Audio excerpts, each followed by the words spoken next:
Partia e Lirisë, përveç 4 emrave që ka marrë në listën e sigurt kandidatëve për deputet, do të ketë përfaqësuesit e saj edhe në listën e hapur. Gentian Çala në Korçë është një prej emrave që do të jetë pjesë e kësaj liste.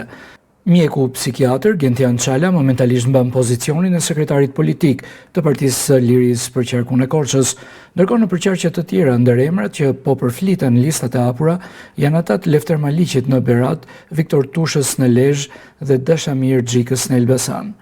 Partia e Lirisë deri në këto momente ka arritur t'i marrë Partisë Demokratike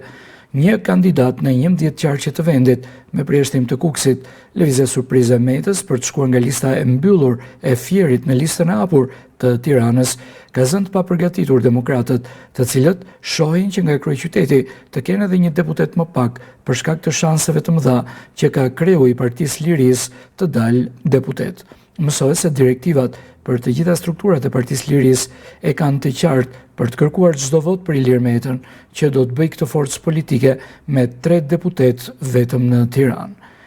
Emrave të konfirmuar të Tedi Blushit dhe Erisa Xhixhos për kryeqytetin dhe Edmond Axhinastos në Elbasan, i shtohet edhe sekretaria e përgjithshme e kësaj force politike Brunilda Axhiu, e cila do të jetë në listën e mbyllur të Fierit.